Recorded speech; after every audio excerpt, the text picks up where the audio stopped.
একটা চরম একটা ঘাটতি সেখানে আছে।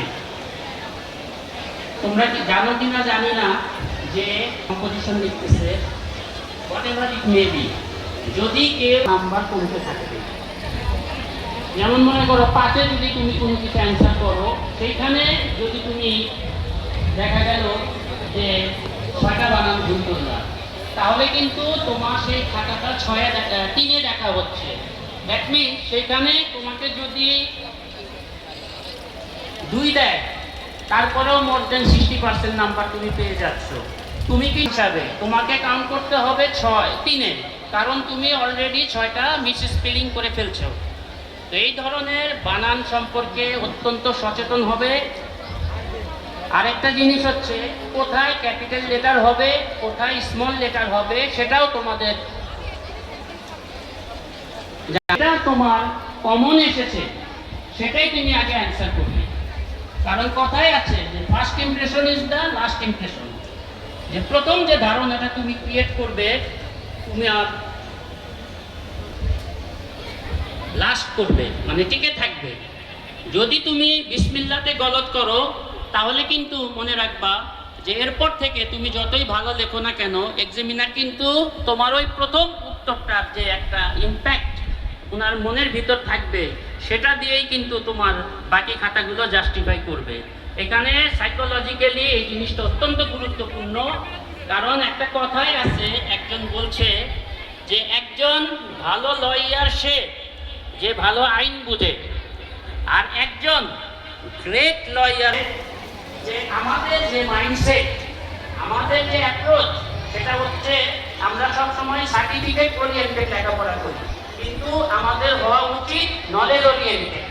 আমাদের এই নলেজ ওরিয়েন্টেশন দিন দিন কমে যাচ্ছে বিধায় আমরা বড় ধরনের প্রতিযোগিতায় নিজেকে একটু সময় কোয়ালিফাই করে ফাইট দিতে পারি না। যার ফলে দেখা যায় যে আমরা এই অনার্স কলেজগুলোতেই অ্যাডমিশন নিয়ে নিজেদেরকে দুধের স্বাদ ভোজে মেটানোর চেষ্টা করি। তো এটা আসলে অত্যন্ত দুঃখজনক। মেন্টালিটি বিল্ড আপ করো, আর মনে রাখবে যখন তোমরা এই পরীক্ষা দিয়ে দিবে তারপরে কিন্তু তোমাদের জন্য বিরাট একটা যুদ্ধ অপেক্ষা করতে, সেটা হচ্ছে অ্যাডমিশন ব্যাটেল। কারণ কথাই আছে যে there is a syllabus of passing but there is no syllabus of admission. অ্যাডমিশনে কোনো সিলেবাস নাই, সেটা একটা খোলা ময়দানের মতো, সেখানে বিরাট যুদ্ধ তোমাকে করতে হবে। আর সবসময় ইংরেজিটা দিবে যাতে তুমি তোমার ফিউচারটা খুব ভালোভাবে গড়ে নিতে পারো এবং তোমার একটা ভালো সাবজেক্টে তুমি অনার্স করতে পারো।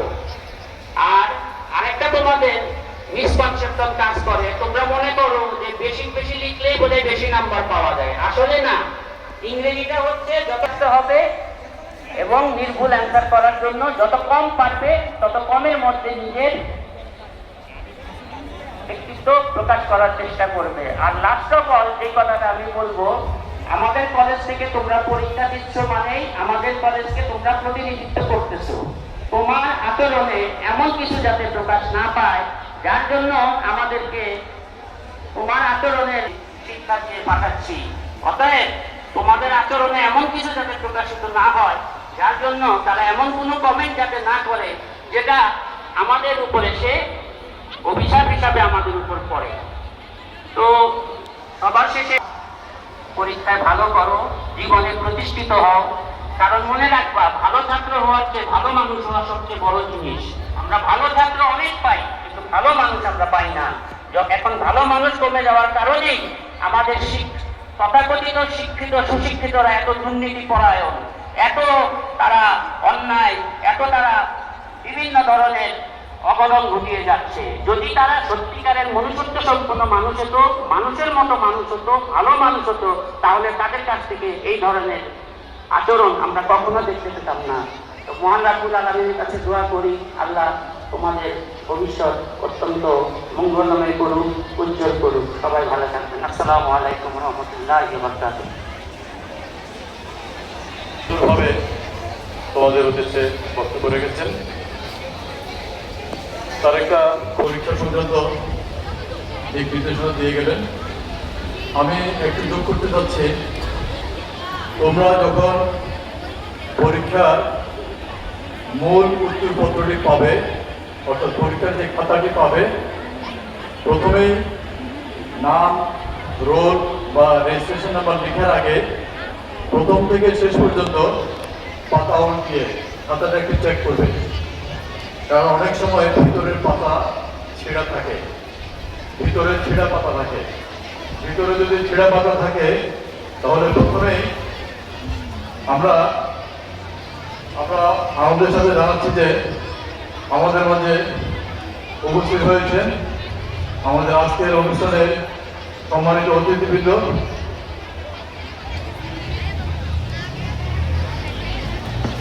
বাংলাদেশ জাতীয়তাবাদী দল সোনারগাঁ উপজেলার সম্মানিত সাধারণ সম্পাদক জনাব মোহাম্মদ মোশাররফ হোসেন, আমাদের আজকের অনুষ্ঠানে সম্মানিত অতিথি আমাদের মাঝে উপস্থিত হয়েছে, আরো উপস্থিত হয়েছে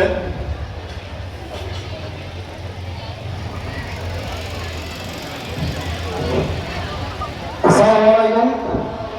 সোনারগাঁ সরকারি কলেজের 2026 সালের শিক্ষার্থীদের দোয়া ও বিদায় অনুষ্ঠানে আজকের এই অনুষ্ঠানের বিশেষ অতিথি জনাব মোহাম্মদ মোশাররফ হোসেন, সাধারণ সম্পাদক বিএনপি। মোশাররফ ভাইকে তার আসন গ্রহণ করার জন্য এবং মঞ্চে আসার জন্য আমি বিনীতভাবে অনুরোধ করছি এবং দলের সবাই করতালি হবে। মোশাররফ ভাই, আমরা মোশাররফ ভাইকে সবাই ধরে করতালিকে স্বাগত জানাবো।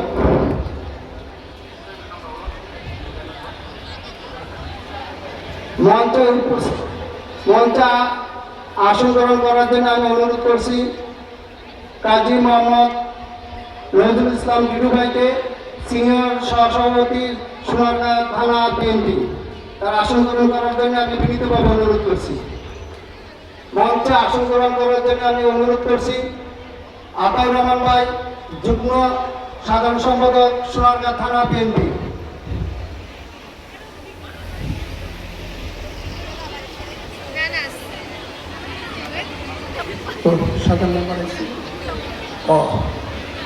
মঞ্চে আসন গ্রহণ করার জন্য আমি অনুরোধ করছি যে শাহজাহান মেম্বার সাহেব, সভাপতি পৌর বিএনপি, পৌরসভা বিএনপি সভাপতি।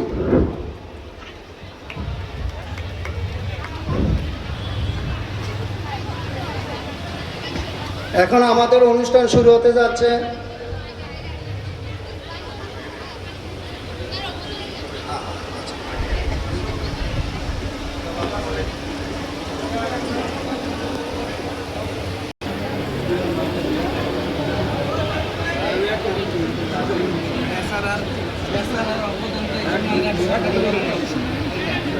সাইদ ভাই বললে ভালোই।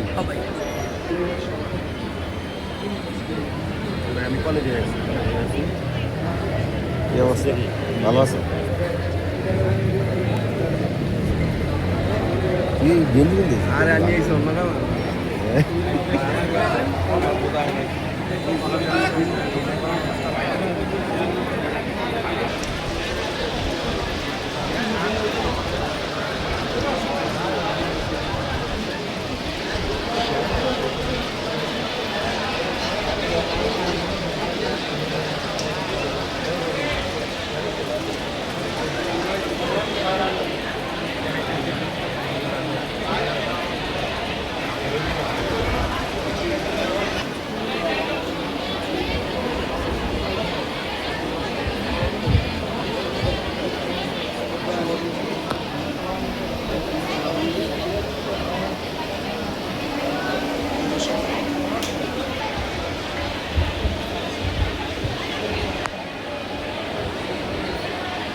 লাখ ভাই না, লাখ ভাই না।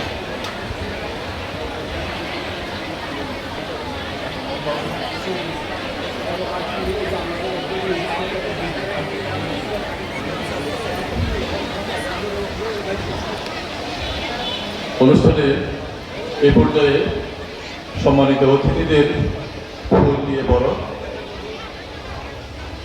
আমাদের মাঝে উপস্থিত আছেন সোনারগাঁ থানা বিএনপির সম্মানিত সাধারণ সম্পাদক জনাব মোশাররফ হোসেন, সোনারগাঁ বিএনপির সম্মানিত সিনিয়র সহসভাপতি জনাব কাজী নজরুল ইসলাম টিটু, সোনারগাঁও থানা বিএনপির যুগ্ম সাধারণ সম্পাদক জনাব আতাউর রহমান এবং সোনারগাঁ পৌর বিএনপির সভাপতি জনাব বিভাগীয় প্রধান জনাব কামরুজ্জামান সরকার।